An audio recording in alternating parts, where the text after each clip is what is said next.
Bagi para hakim. Siapakah Abu Nawas? Ya, Abu Nawas adalah tokoh yang dianggap badut, namun juga dianggap ulama besar ini sufi.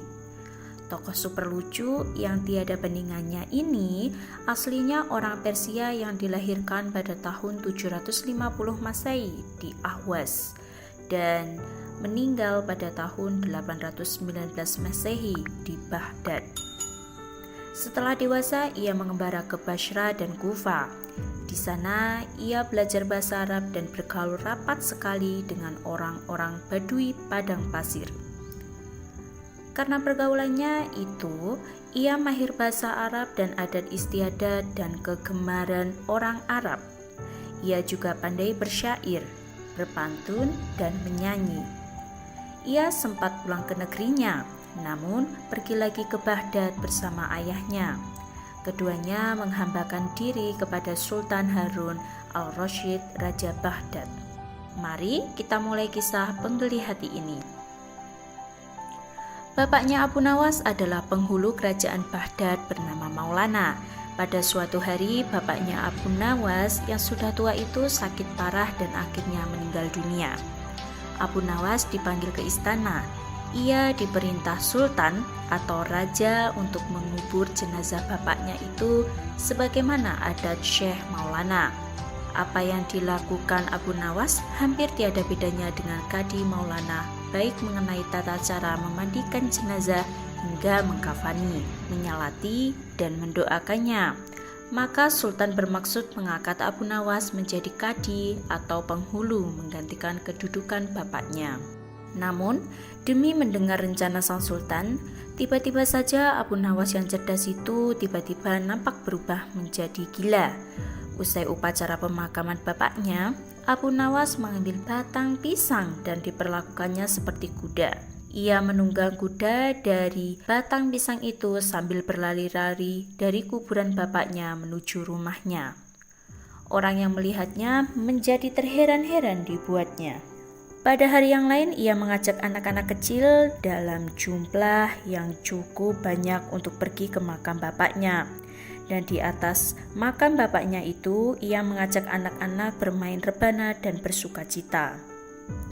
Kini, semua orang semakin heran atas kelakuan Abu Nawas itu.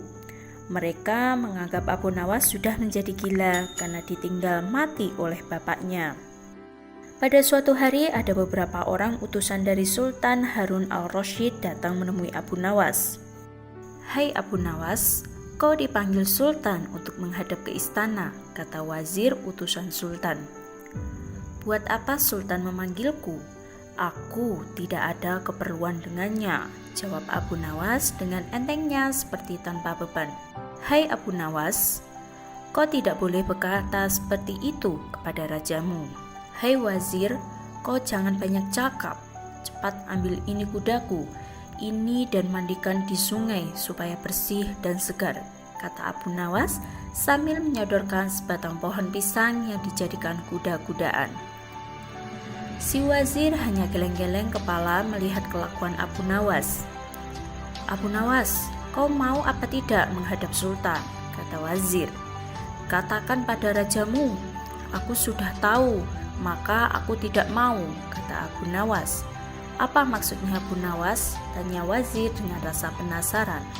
"Sudah, pergi sana, bilang saja begitu kepada rajamu," sergah Abu Nawas sembari menyaruk debu dan dilempar ke arah si wazir dan teman-temannya.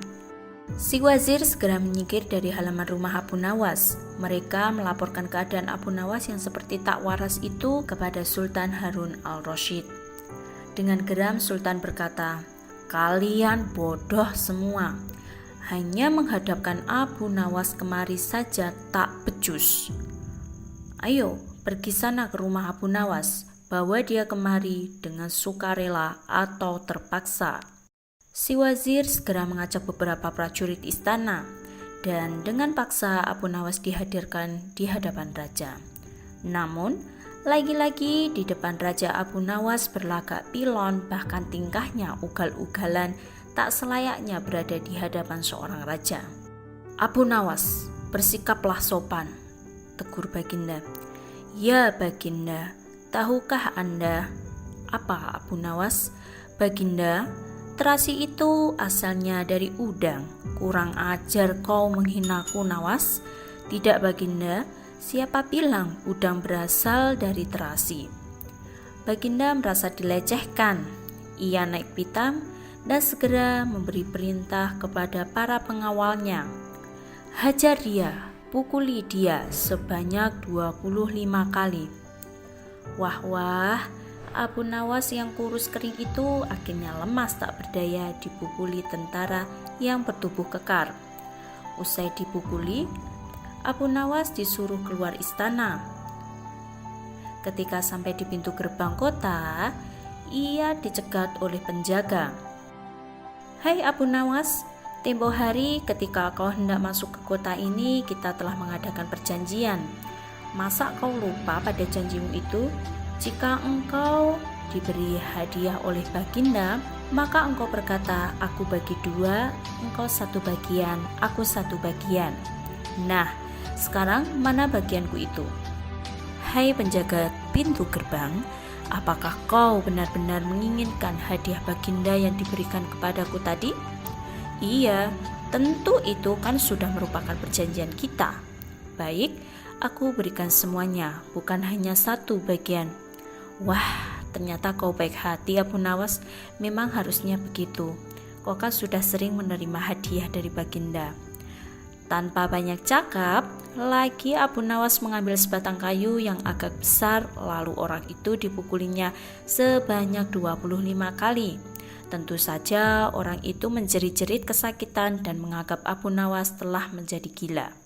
Setelah menunggu gerbang kota itu klenger, Abu Nawas meninggalkannya begitu saja. Ia terus melangkah pulang ke rumahnya. Sementara itu, si penjaga pintu gerbang mengadukan nasibnya kepada Sultan Harun al-Rasyid. "Ya Tuanku Syah Alam, ampun beribu ampun. Hamba datang kemari mengadukan Abu Nawas yang telah memukul hamba sebanyak 25 tanpa suatu kesalahan. Hamba mohon keadilan dari Tuanku Baginda." Baginda segera memerintahkan pengawal untuk memanggil Abu Nawas.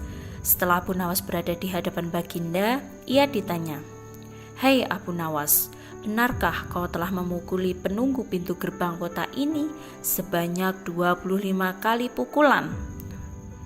Berkata Abu Nawas, "Ampun Tuanku, hamba melakukannya karena sudah sepatutnya dia menerima pukulan itu." "Apa maksudmu?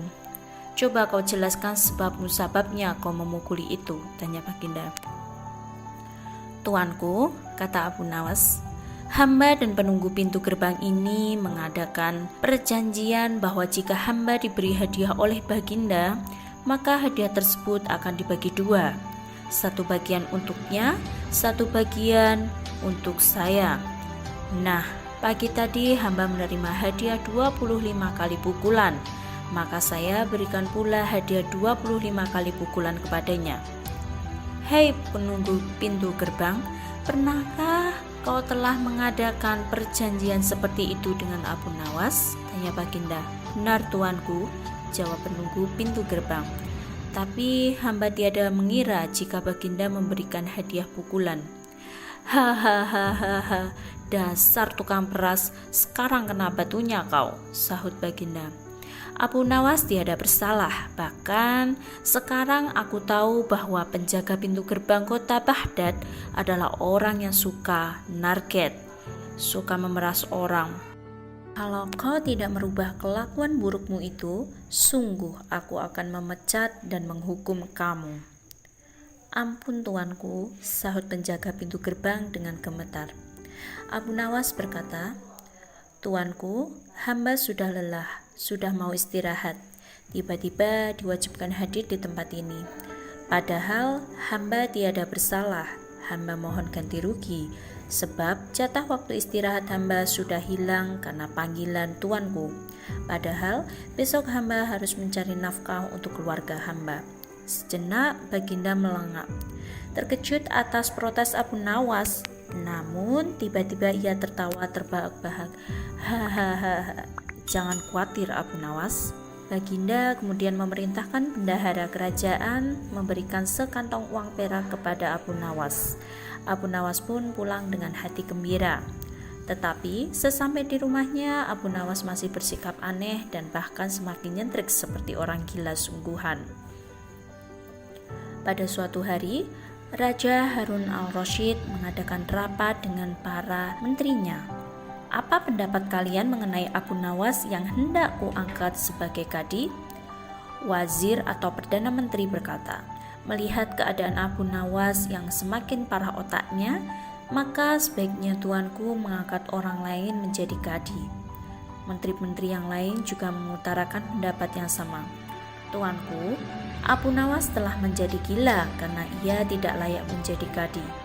Baiklah, kita tunggu dulu sampai 21 hari karena bapaknya baru saja mati. Jika tidak sembuh-sembuh juga, bolehlah kita mencari kadi yang lain saja. Setelah lewat 1 bulan, Abu Nawas masih dianggap gila. Maka Sultan Harun al-Rasyid mengangkat orang lain menjadi kadi atau penghulu kerajaan Baghdad. Konon, dalam suatu pertemuan besar ada seorang bernama Polan yang sejak lama berambisi menjadi kadi. Ia mempengaruhi orang-orang di sekitar Baginda untuk menyetujui jika ia diangkat menjadi kadi. Maka, tatkala ia mengajukan dirinya menjadi kadi kepada Baginda, maka dengan mudah Baginda menyetujuinya. Begitu mendengar Polan diangkat menjadi kadi, maka Abu Nawas mengucapkan syukur kepada Tuhan.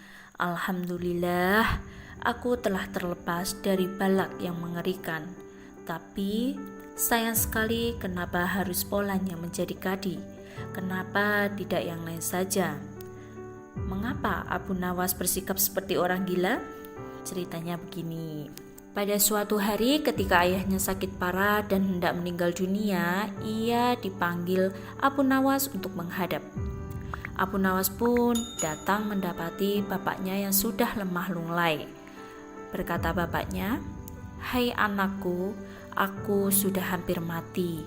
Sekarang ciumlah telinga kanan dan telinga kiriku." Abu Nawas segera menuruti permintaan terakhir bapaknya. Ia cium telinga kanan bapaknya, ternyata berbau harum, sedangkan yang sebelah kiri berbau sangat busuk. "Bagaimana anakku? Sudah kau cium?" "Benar bapak, ceritakan dengan sejujurnya, baunya kedua telingaku ini." "Aduh pak, sungguh mengherankan, telinga bapak yang sebelah kanan berbau harum sekali, tapi ya sebelah kiri kok baunya amat busuk." "Hai anakku Abu Nawas, tahukah apa sebabnya bisa terjadi begini?" "Wahai bapakku, cobalah ceritakan kepada anakmu ini." Berkata Syekh Maulana, "Pada suatu hari datang 2 orang mengadukan masalahnya kepadaku. Yang seorang aku dengarkan keluhannya, tapi yang seorang lagi karena aku tak suaka maka tak aku dengar pengaduannya. Inilah resiko menjadi kadi atau penghulu. Jika kelak kau suka menjadi kadi, maka kau akan mengalami hal yang sama. Namun, jika kau tidak suka menjadi kadi, maka buatlah alasan yang masuk akal agar kau tidak dipilih sebagai kadi oleh Sultan Harun al-Rasyid. Tapi, tak bisa tidak Sultan Harun al-Rasyid pastilah tetap memilihmu sebagai kadi." Nah, itulah sebabnya Abu Nawas pura-pura menjadi gila, hanya untuk menghindarkan diri agar tidak diangkat menjadi kadi. Seorang kadi atau penghulu pada masa itu kedudukannya seperti hakim yang memutus suatu perkara. Walaupun Abu Nawas tidak menjadi kadi, namun dia sering diajak konsultasi oleh sang raja untuk memutus suatu perkara. Bahkan, ia kerap kali dipaksa datang ke istana hanya sekedar untuk menjawab pertanyaan baginda raja yang aneh-aneh dan tidak masuk akal. Assalamualaikum warahmatullahi wabarakatuh. Mengecoh Raja. Sejak peristiwa penghancuran barang-barang di istana oleh Abu Nawas yang dilegalisir oleh baginda, sejak saat itu pula baginda ingin menangkap Abu Nawas untuk dijebloskan ke penjara. sudah menjadi hukum bagi siapa saja yang tidak sanggup melaksanakan titah baginda. Maka, tak disangsikan lagi ia akan mendapat hukuman. Baginda tahu Abu Nawas amat takut kepada beruang. Suatu hari, Baginda memerintahkan prajuritnya menjemput Abu Nawas agar bergabung dengan rombongan Baginda Raja Harun al-Rasyid berburu beruang. Abu Nawas merasa takut dan gemetar, tetapi ia tidak berani menolak perintah Baginda. Dalam perjalanan menuju ke hutan, tiba-tiba cuaca yang cerah berubah menjadi mendung. Baginda memanggil Abu Nawas. Dengan penuh rasa hormat, Abu Nawas mendekati Baginda. "Tahukah mengapa engkau aku panggil?" tanya Baginda tanpa sedikit pun senyum di wajahnya. "Ampun tuanku, hamba belum tahu," kata Abu Nawas. "Kau pasti tahu bahwa sebentar lagi akan turun hujan. Hutan masih jauh dari sini. Kau kuberi kuda yang lamban, sedangkan aku dan pegawai-pegawaiku akan menunggang kuda yang cepat. Nanti, pada waktu santap siang, kita berkumpul di tempat peristirahatanku. Bila hujan turun, kita harus menghindarinya dengan cara kita masing-masing agar pakaian kita tetap kering. Sekarang, kita berpencar," Baginda menjelaskan. Kemudian, Baginda dan rombongan mulai bergerak. Abu Nawas kini tahu Baginda akan menjebaknya. Ia harus mencari akal. Dan ketika Abu Nawas sedang berpikir, tiba-tiba hujan turun. Begitu hujan turun, Baginda dan rombongan segera memacu kuda untuk mencapai tempat perlindungan yang terdekat. Tetapi karena derasnya hujan, Baginda dan para pengawalnya basah kuyup. Ketika santap siang tiba, Baginda dan para pengawalnya segera menuju tempat peristirahatan. Belum sempat baju Baginda dan para pengawalnya kering, Abu Nawas datang dengan menunggang kuda yang lamban. Baginda dan para pengawal terperangah karena baju Abu Nawas tidak basah.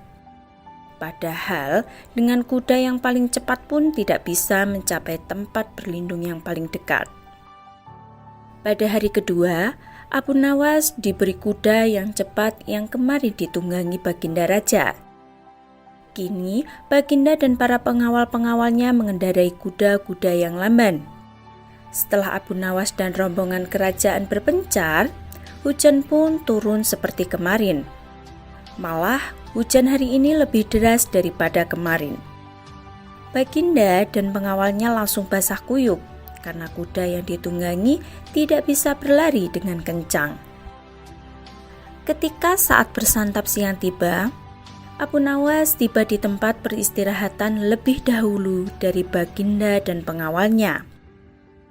Abu Nawas menunggu Baginda Raja. Selang beberapa saat, Baginda dan para pengawalnya tiba dengan pakaian yang basah kuyup. Melihat Abu Nawas yang pakaian yang tetap kering, Baginda jadi penasaran. Beliau tidak sanggup lagi menahan keingintahuannya yang selama ini disembunyikan. "Terus terang, bagaimana cara menghindari hujan, wahai Abu Nawas?" tanya Baginda. "Mudah, tuanku yang mulia," kata Abu Nawas sambil tersenyum. "Sedangkan aku dengan yang kuda cepat tidak sanggup mencapai tempat berteduh terdekat, apalagi dengan kuda yang lamban ini," kata Baginda.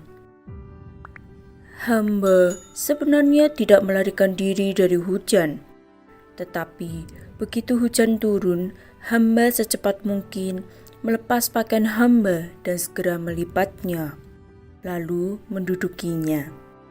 Ini hamba lakukan sampai hujan berhenti." Diam-diam, Baginda Raja mengakui kecerdikan Abu Nawas. Assalamualaikum warahmatullahi wabarakatuh. Kisah Abu Nawas membalas Baginda Raja.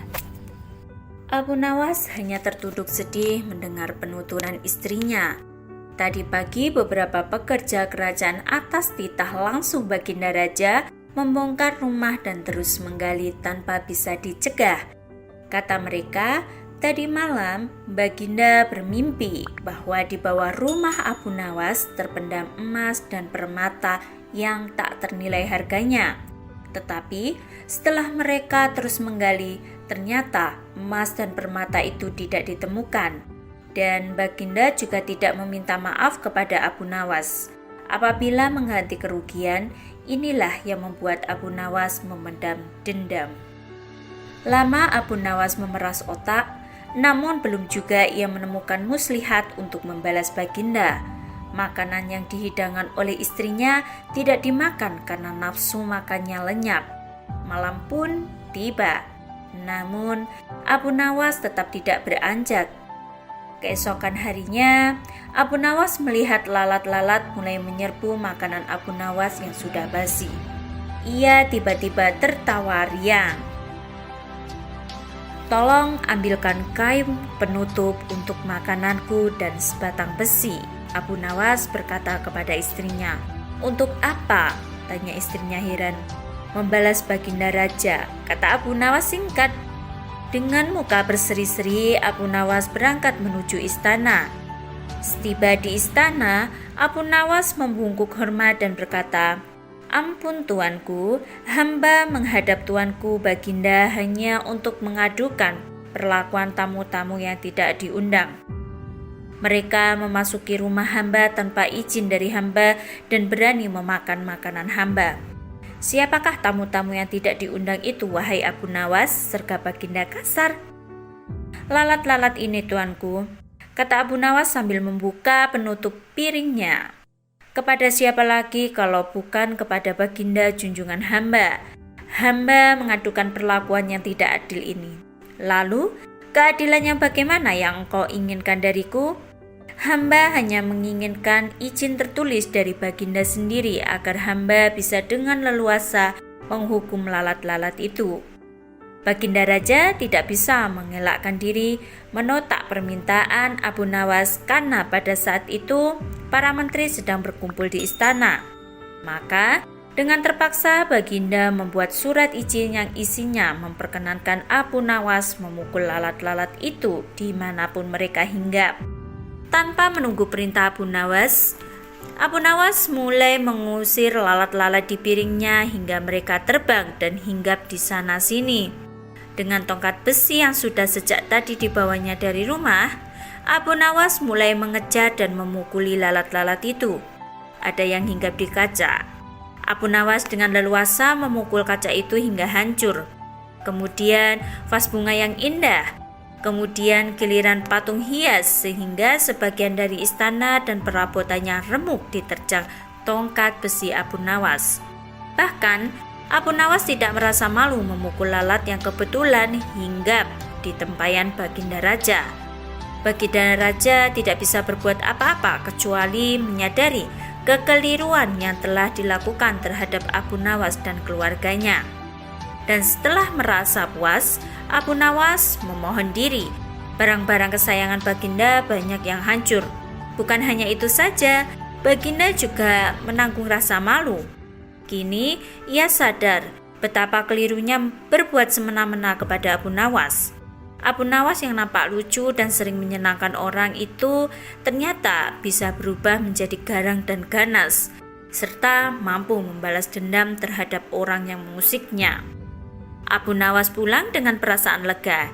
Istrinya pasti sedang menunggu di rumah untuk mendengarkan cerita apa yang dibawa dari istana. Assalamualaikum warahmatullahi wabarakatuh. Kisah Abu Nawas, pekerjaan yang mustahil. Baginda baru saja membaca kitab tentang kehebatan Raja Sulaiman yang mampu memerintahkan para jin memindahkan singgasana Ratu Bilqis di dekat istananya. Baginda tiba-tiba merasa tertarik. Hatinya mulai tergelitik untuk melakukan hal yang sama. Mendadak, beliau ingin istananya dipindahkan ke atas gunung agar bisa lebih leluasa menikmati pemandangan di sekitar. Dan bukankah hal itu tidak mustahil bisa dilakukan karena ada Abu Nawas yang amat cerdik di negerinya. Abu Nawas segera dipanggil untuk menghadap Baginda Raja Harun al-Rasyid.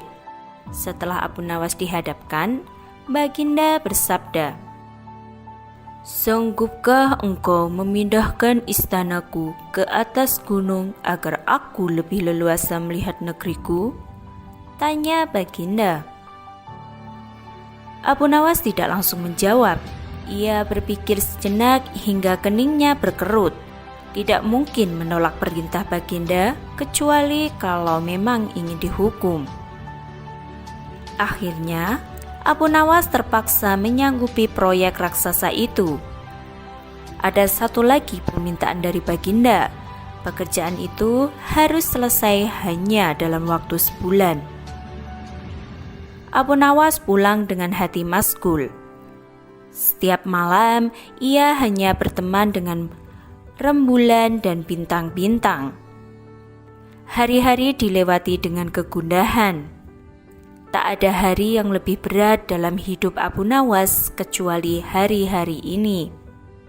Tetapi pada hari ke-9 ia tidak lagi merasa gundah gulana. Keesokan harinya, Abu Nawas menuju istana. Ia menghadap Baginda untuk membahas pemindahan istana. Dengan senang hati, Baginda akan mendengarkan apa yang diinginkan Abu Nawas. "Ampun tuanku, hamba datang ke sini hanya untuk mengajukan usul untuk memperlancar pekerjaan hamba nanti," kata Abu Nawas. "Apa usul itu?" "Hamba akan memindahkan istana Paduka yang mulia tepat pada hari raya Idul Kurban yang kebetulan hanya kurang 20 hari lagi." "Kalau hanya usulmu, baiklah," kata Baginda. "Satu lagi Baginda," Abu Nawas menambahkan. "Apa lagi?" tanya Baginda. "Hamba mohon Baginda menyembelih 10 ekor sapi yang gemuk untuk dibagikan langsung kepada para fakir miskin," kata Abu Nawas. "Usulmu kuterima," kata Baginda menyetujui. Abu Nawas pulang dengan perasaan riang gembira. Kini tidak ada lagi yang perlu dikhawatirkan. Toh nanti bila waktunya sudah tiba, ia pasti akan dengan mudah memindahkan istana Baginda Raja. Jangankan hanya memindahkan ke puncak gunung, ke dasar samudra pun Abu Nawas sanggup. Desas-desus mulai tersebar ke seluruh pelosok negeri. Hampir semua orang harap-harap cemas. Tetapi sebagian besar rakyat merasa yakin atas kemampuan Abu Nawas.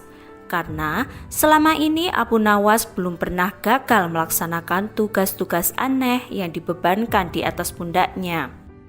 Namun, ada beberapa orang yang meragukan keberhasilan Abu Nawas kali ini. Saat-saat yang dinanti-nantikan tiba. Rakyat berbondong-bondong menuju lapangan untuk melakukan sholat hari raya Idul Kurban. Dan sesuai sholat, 10 sapi sumbangan Baginda Raja disembelih lalu dimasak, kemudian segera dibagikan kepada fakir miskin. Kini giliran Abu Nawas yang harus melaksanakan tugas berat itu. Abu Nawas berjalan menuju istana diikuti oleh rakyat.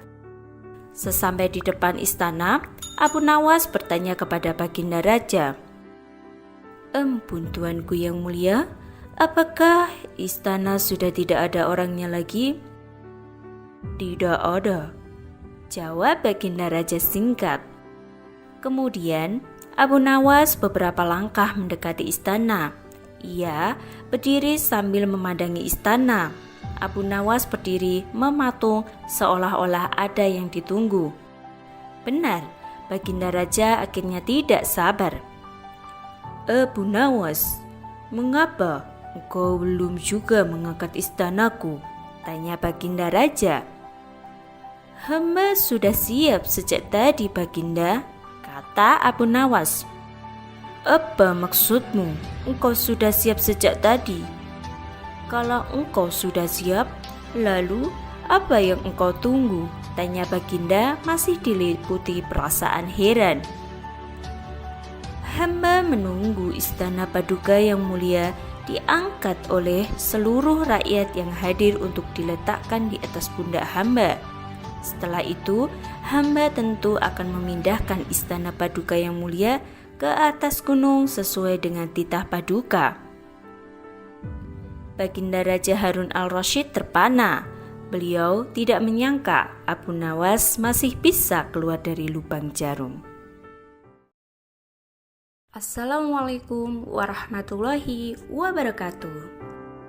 Kisah Abu Nawas mendemo Tuan Kadi. Pada suatu sore, ketika Abu Nawas sedang mengajar murid-muridnya, ada dua orang tamu datang ke rumahnya.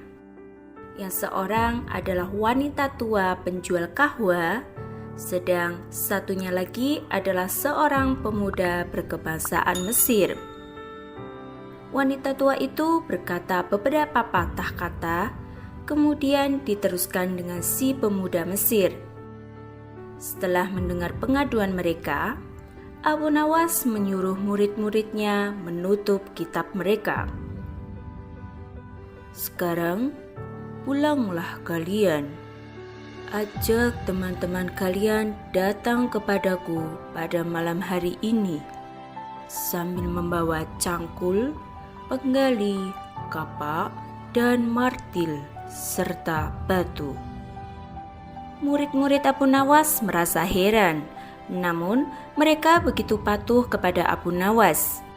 Dan mereka merasa yakin gurunya selalu berada membuat kejutan dan berada pihak yang benar. Pada malam harinya, mereka datang ke rumah Abu Nawas dengan membawa peralatan yang diminta oleh Abu Nawas. Abu Nawas berkata, "Hei kalian semua, pergilah malam hari ini untuk merusak Tuan Kadi yang baru jadi." "Hah? Merusak Tuan Kadi?" gumam semua muridnya keheranan. "Apa? Kalian jangan ragu, laksanakan saja perintah gurumu ini," kata Abu Nawas menghapus keraguan murid-muridnya. "Barang siapa yang mencegahmu, jangan kau pedulikan. Terus pecahkan saja rumah Tuan Kadi yang baru. Siapa yang bertanya, katakan saja, aku yang menyuruh merusak. Barang siapa yang hendak melempar kalian, maka pukullah mereka dan lemparilah dengan batu." Habis berkata demikian, murid-murid Abu Nawas bergerak ke arah Tuan Kadi. Laksana demonstran, mereka berteriak-teriak menghancurkan rumah Tuan Kadi. Orang-orang kampung merasa heran melihat kelakuan mereka. Lebih-lebih ketika tanpa basa-basi lagi mereka langsung merusak rumah Tuan Kadi. Orang-orang kampung itu berusaha mencegah perbuatan mereka. Namun, karena jumlah murid-murid Abu Nawas terlalu banyak, maka orang-orang kampung tak berani mencegah. Melihat banyak orang merusak rumahnya, Tuan Kadi segera keluar dan bertanya, "Siapa yang menyuruh kalian merusak rumahku?" Murid-murid itu menjawab, "Guru kami, Tuan Abu Nawas yang menyuruh kami." Habis menjawab, begitu mereka bukannya berhenti, malah terus menghancurkan rumah Tuan Kadi, hingga rumah itu roboh dan rata dengan tanah. Tuan Kadi hanya bisa marah-marah karena tidak ada orang yang berani membelanya. "Dasar Abu Nawas provokator, orang gila. Besok pagi aku akan melaporkannya kepada Baginda." Benar, Esok harinya Tuan Kadi mengadukan kejadian semalam sehingga Abu Nawas dipanggil menghadap Baginda. Setelah Abu Nawas menghadap Baginda, ia ditanya, "Hai Abu Nawas, apa sebabnya kau merusak rumah Kadi itu?" Abu Nawas menjawab, "Wahai tuanku, sebabnya ialah pada silatu malam hamba bermimpi bahwasanya Tuan Kadi menyuruh hamba merusak rumahnya, sebab rumah itu tidak cocok baginya. Ia menginginkan rumah yang lebih bagus lagi.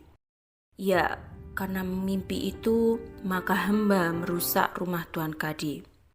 Baginda berkata, "Hai Abu Nawas, bolehkah hanya karena mimpi sebuah perintah dilakukan? Hukum dari negeri mana yang kau pakai itu?" Dengan tenang, Abu Nawas menjawab, "Hamba juga memakai hukum Tuan Kadi yang baru ini, tuanku." Mendengar perkataan Abu Nawas, seketika wajah Tuan Kadi menjadi pucat. Ia terdiam 1000 bahasa. "Hai Kadi, benarkah kau mempunyai hukum seperti itu?" tanya Baginda. Tapi Tuan Kadi tiada menjawab. Wajahnya nampak pucat, tubuhnya gemetaran karena takut. "Abu Nawas, jangan membuatku pusing. Jelaskan kenapa ada peristiwa seperti ini," perintah Baginda. "Baiklah." Abu Nawas tetap tenang. "Baginda, beberapa hari yang lalu ada seorang pemuda Mesir datang ke negeri Baghdad ini untuk berdagang sambil membawa harta yang banyak sekali. Pada suatu malam, ia bermimpi kawin dengan anak Tuan Kadi dengan mahar sekian banyak. Ini hanya mimpi, Baginda." Tetapi Tuan Kadi yang mendengar kabar itu langsung mendatangi si pemuda Mesir dan meminta mahar anaknya. Tentu saja pemuda Mesir itu tak mau membayar mahar hanya karena mimpi. Nah, disinilah terlihat arogansi Tuan Kadi. Ia ternyata merampas semua harta benda milik pemuda Mesir sehingga pemuda itu menjadi seorang pengemis gelandangan dan akhirnya ditolong oleh wanita penjual kahwa. Baginda terkejut mendengar penuturan Abu Nawas, tapi masih belum percaya 100%. Maka ia memerintahkan Abu Nawas agar memanggil si pemuda Mesir. Pemuda Mesir itu memang sengaja disuruh Abu Nawas menunggu di depan istana. Jadi mudah saja bagi Abu Nawas memanggil pemuda itu ke hadapan Baginda. Berkata Baginda Raja, "Hai anak Mesir, ceritakanlah hal ihwal dirimu sejak engkau datang ke negeri ini." Ternyata cerita pemuda Mesir itu sama dengan cerita Abu Nawas. Bahkan pemuda itu juga membawa saksi, yaitu Pak Tua pemilik tempat kos dia menginap. "Kurang ajar, ternyata aku telah mengangkat seorang kadi yang bejat moralnya." Baginda sangat murka. Kadi yang baru itu dipecat dan seluruh harta bendanya dirampas dan diberikan kepada si pemuda Mesir. Setelah perkara selesai, kembalilah si pemuda Mesir itu dengan Abu Nawas pulang ke rumahnya. Pemuda Mesir itu hendak membalas kebaikan Abu Nawas. Berkata Abu Nawas, "Janganlah engkau memberiku barang sesuatu pun kepadaku. Aku tidak akan menerimanya sedikit pun jua." Pemuda Mesir itu betul-betul mengagumi Abu Nawas. Ketika ia kembali ke negeri Mesir, ia menceritakan tentang kehebatan Abu Nawas itu kepada penduduk Mesir, sehingga nama Abu Nawas menjadi sangat terkenal. Assalamualaikum warahmatullahi wabarakatuh. Kisah Abu Nawas, pekerjaan yang mustahil. Baginda baru saja membaca kitab tentang kehebatan Raja Sulaiman yang mampu memerintahkan para jin memindahkan singgasana Ratu Bilqis di dekat istananya. Baginda tiba-tiba merasa tertarik. Hatinya mulai tergelitik untuk melakukan hal yang sama. Mendadak, beliau ingin istananya dipindahkan ke atas gunung agar bisa lebih leluasa menikmati pemandangan di sekitar. Dan bukankah hal itu tidak mustahil bisa dilakukan? Karena ada Abu Nawas yang amat cerdik di negerinya. Abu Nawas segera dipanggil untuk menghadap Baginda Raja Harun al-Rasyid. Setelah Abu Nawas dihadapkan, Baginda bersabda, "Sanggupkah engkau memindahkan istanaku ke atas gunung agar aku lebih leluasa melihat negeriku?" tanya Baginda. Abu Nawas tidak langsung menjawab. Ia berpikir sejenak hingga keningnya berkerut. Tidak mungkin menolak perintah Baginda kecuali kalau memang ingin dihukum. Akhirnya, Abu Nawas terpaksa menyanggupi proyek raksasa itu. Ada satu lagi permintaan dari Baginda. Pekerjaan itu harus selesai hanya dalam waktu sebulan. Abu Nawas pulang dengan hati masgul. Setiap malam, ia hanya berteman dengan rembulan dan bintang-bintang. Hari-hari dilewati dengan kegundahan. Tak ada hari yang lebih berat dalam hidup Abu Nawas kecuali hari-hari ini. Tetapi pada hari ke-9 ia tidak lagi merasa gundah gulana. Keesokan harinya, Abu Nawas menuju istana. Ia menghadap Baginda untuk membahas pemindahan istana. Dengan senang hati, Baginda akan mendengarkan apa yang diinginkan Abu Nawas. "Ampun tuanku, hamba datang ke sini hanya untuk mengajukan usul untuk memperlancar pekerjaan hamba nanti," kata Abu Nawas. "Apa usul itu?" "Hamba akan memindahkan istana Paduka yang mulia tepat pada hari raya Idul Kurban yang kebetulan hanya kurang 20 hari lagi." "Kalau hanya usulmu, baiklah," kata Baginda. "Satu lagi Baginda," Abu Nawas menambahkan. "Apa lagi?" tanya Baginda. "Hamba mohon Baginda menyembelih 10 ekor sapi yang gemuk untuk dibagikan langsung kepada para fakir miskin," kata Abu Nawas. "Usulmu kuterima," kata Baginda menyetujui. Abu Nawas pulang dengan perasaan riang gembira. Kini tidak ada lagi yang perlu dikhawatirkan. Toh nanti bila waktunya sudah tiba, ia pasti akan dengan mudah memindahkan istana Baginda Raja. Jangankan hanya memindahkan ke puncak gunung, ke dasar samudra pun Abu Nawas sanggup. Desas-desus mulai tersebar ke seluruh pelosok negeri. Hampir semua orang harap-harap cemas, tetapi sebagian besar rakyat merasa yakin atas kemampuan Abu Nawas, karena selama ini Abu Nawas belum pernah gagal melaksanakan tugas-tugas aneh yang dibebankan di atas pundaknya. Namun, ada beberapa orang yang meragukan keberhasilan Abu Nawas kali ini. Saat-saat yang dinanti-nantikan tiba. Rakyat berbondong-bondong menuju lapangan untuk melakukan sholat hari raya Idul Kurban.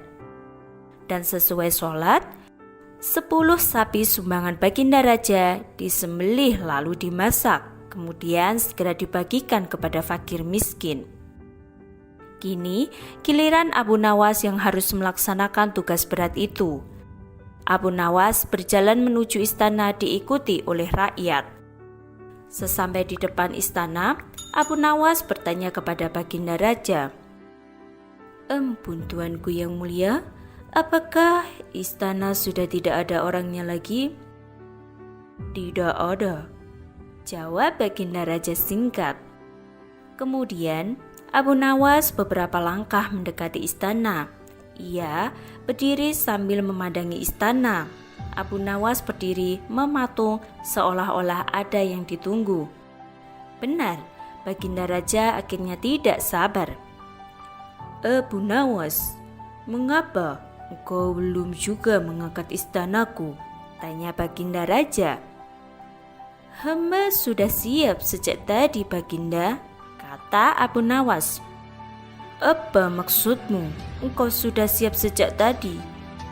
Kalau engkau sudah siap, lalu apa yang engkau tunggu? Tanya Baginda masih diliputi perasaan heran. Hamba menunggu istana Paduka yang mulia diangkat oleh seluruh rakyat yang hadir untuk diletakkan di atas pundak hamba. Setelah itu, hamba tentu akan memindahkan istana Paduka yang mulia ke atas gunung sesuai dengan titah Paduka. Baginda Raja Harun al-Rasyid terpana. Beliau tidak menyangka Abu Nawas masih bisa keluar dari lubang jarum. Assalamualaikum warahmatullahi wabarakatuh. Kisah Abu Nawas, debat kusir tentang ayam. Melihat ayam betinanya bertelur, Baginda tersenyum. Beliau memanggil pengawal agar mengumumkan kepada rakyat bahwa kerajaan mengadakan sayembara untuk umum. Sayembara itu berupa pertanyaan yang mudah tetapi memerlukan jawaban yang tepat dan masuk akal. Barang siapa yang bisa menjawab pertanyaan itu akan mendapat imbalan yang amat menggiurkan, yaitu 1 pundi penuh uang emas. Tetapi bila tidak bisa menjawab, maka hukuman yang menjadi akibatnya. Banyak rakyat yang ingin mengikuti sayembara itu, terutama orang-orang miskin. Beberapa dari mereka sampai meneteskan air liur. Mengingat beratnya hukuman yang akan dijatuhkan, maka tak mengherankan bila pesertanya hanya 4 orang. Dan salah satu dari para peserta yang amat sedikit itu adalah Abu Nawas. Aturan main sayembara itu ada 2. Pertama, jawaban harus masuk akal. Kedua, peserta harus mampu menjawab sanggahan dari Baginda sendiri.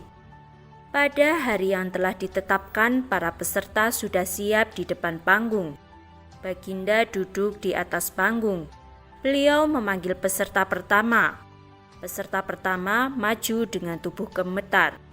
Baginda bertanya, "Manakah yang lebih dahulu, telur atau ayam?" Telur, jawab peserta pertama. "Apa alasannya?" tanya Baginda. "Bila ayam lebih dahulu, itu tidak mungkin, karena ayam berasal dari telur," kata peserta pertama menjelaskan. "Kalau begitu, siapa yang mengerami telur itu?" sanggah Baginda. Peserta pertama pucat pasi. Wajahnya mendadak berubah putih seperti kertas. Ia tidak bisa menjawab. Tanpa ampun, ia dimasukkan ke dalam penjara. Kemudian, peserta kedua maju. Ia berkata, "Paduka yang mulia, sebenarnya telur dan ayam tercipta dalam waktu yang bersamaan." "Bagaimana bisa bersamaan?" tanya Baginda. "Bila ayam lebih dahulu, itu tidak mungkin karena ayam berasal dari telur. Bila telur lebih dahulu, itu juga tidak mungkin karena telur tidak bisa menetas tanpa dierami," kata peserta kedua dengan mantap. "Bukankah ayam betina bisa bertelur tanpa ayam jantan?" sanggah Baginda memojokkan. Peserta kedua pun bingung. Ia pun dijebloskan ke dalam penjara. Lalu giliran peserta ketiga. Ia berkata, "Tuanku yang mulia, sebenarnya ayam tercipta lebih dahulu daripada telur." "Sebutkan alasanmu," kata Baginda. "Menurut hamba, yang pertama tercipta adalah ayam betina," kata peserta ketiga meyakinkan. "Lalu, bagaimana ayam betina bisa beranak pinak seperti sekarang, sedangkan ayam jantan tidak ada?" kata Baginda memancing. "Ayam betina bisa bertelur tanpa ayam jantan. Telur dierami sendiri, lalu menetas dan menurunkan anak ayam jantan, kemudian menjadi ayam jantan dewasa dan mengawini induknya sendiri. Peserta ketiga berusaha menjelaskan, bagaimana bila ayam betina mati sebelum ayam jantan yang sudah dewasa sempat mengawininya? Peserta ketiga pun tidak bisa menjawab sanggahan Baginda. Ia pun dimasukkan ke penjara. Ini tiba giliran Abu Nawas. Ia berkata, yang pasti adalah telur dulu, baru ayam. Coba terangkan secara logis, kata Baginda ingin tahu. Ayam bisa mengenal telur, sebaliknya telur tidak mengenal ayam, kata Abu Nawas singkat. Agak lama Baginda Raja merenung. Kali ini Baginda tidak menyanggah alasan Abu Nawas.